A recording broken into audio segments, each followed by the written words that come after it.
I'm John D. Clark, attorney at law, and this is jclark Law, the channel. On this channel, I discuss interesting legal issues of the day, and the kind of legal issues that you want to know about. I also answer your legal questions, and I interview interesting people. Today, I want to talk about a very tragic case, a lawsuit involving the South Carolina Department of Mental Health. This lawsuit is pending right now in Columbia, South Carolina.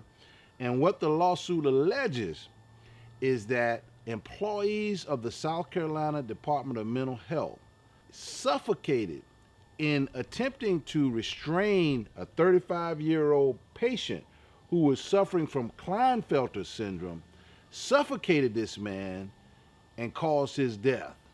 The lawsuit alleges that employees of the Department of Mental Health were negligent and that they wrongfully caused this young man's death.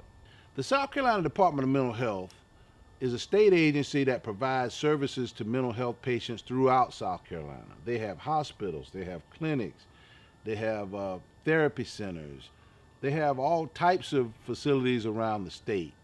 One of the facilities is called the Bryan Center. It's in Columbia, South Carolina. The Bryan Center provides services to adult patients, mainly from the 33 counties located in the Midlands of South Carolina.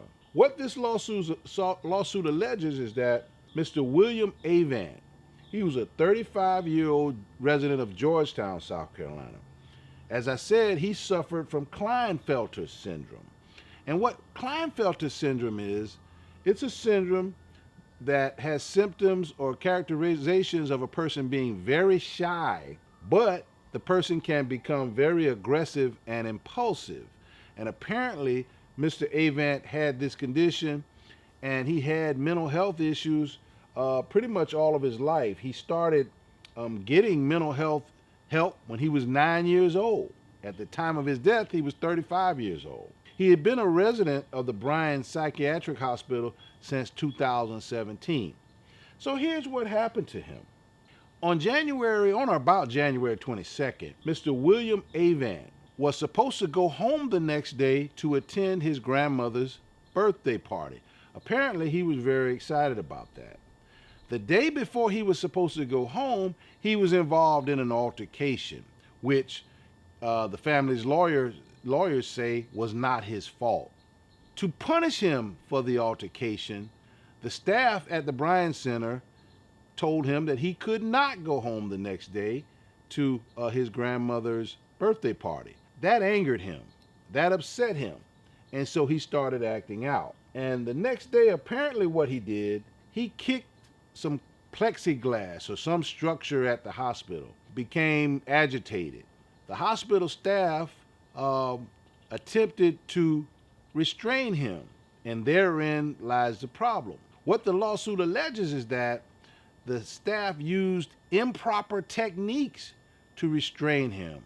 As the lawsuit alleges, they grabbed him from behind, threw him to the ground, and all of this happened in the hallway. And apparently there's a video that shows this.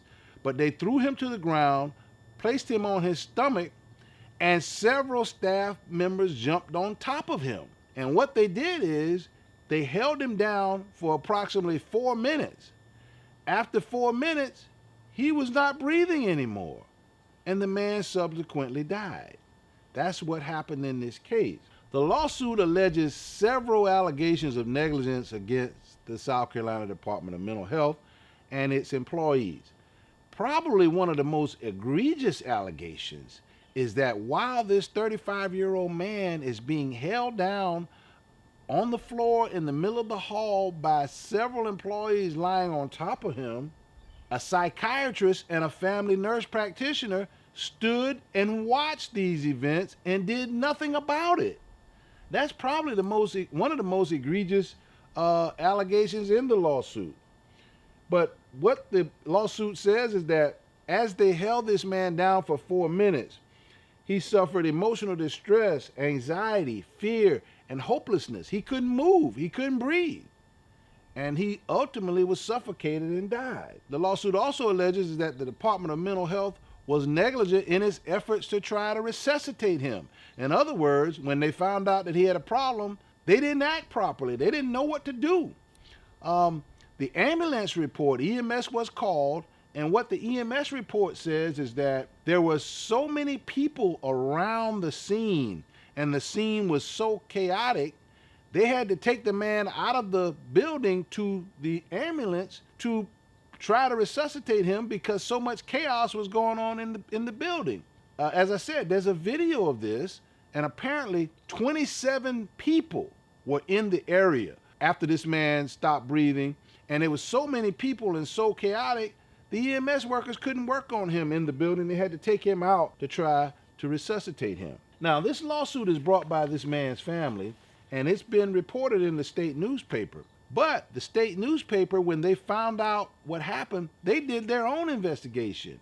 And according to the state newspaper, at least 3 of the employees that were assigned to this case were unqualified. And the state newspaper reached this conclusion after reviewing the employment records.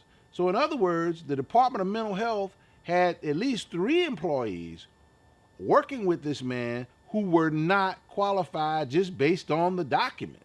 The lawsuit also alleges that the Department of Mental Health should have prevented the altercation that got Mr. Avant, got his privileges to go home taken away, and that ultimately led to his agitation and his death. This man had an IQ of 65.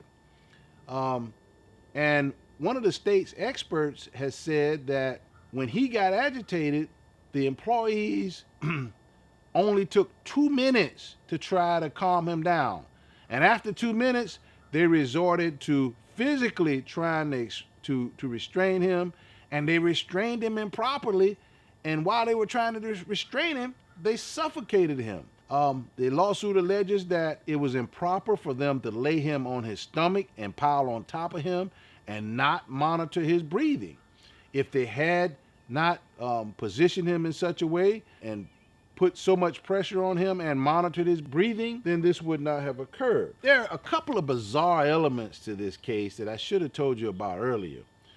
One is that this man, at the time of his death, he was a key figure in a lawsuit against the Department of Mental Health, where he alleged the department has a practice of hospitalizing people who don't need to be there.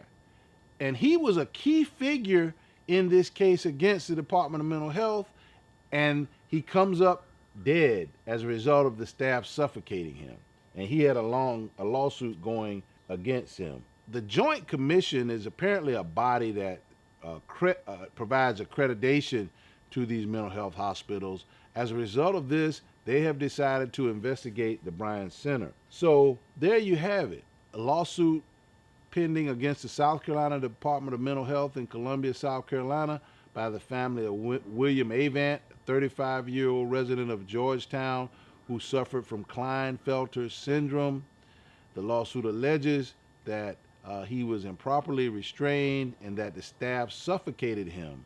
And while they suffocated him, a psychiatrist and a family nurse practitioner stood and watched and did nothing about it.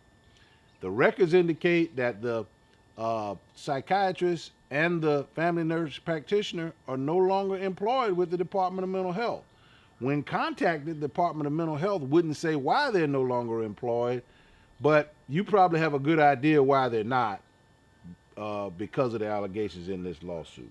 I'm John D. Clark, attorney at law. This is J. Clark Law, the channel. If you like this channel, please hit like, please share it, please subscribe to it. You can also submit a comment or a question below. If you have a question for me, you can submit it to me via email, jclark@theclarklawfirm.com, or on Facebook Messenger, where I'm John D. Clark. Again, this is J. Clark Law, the channel.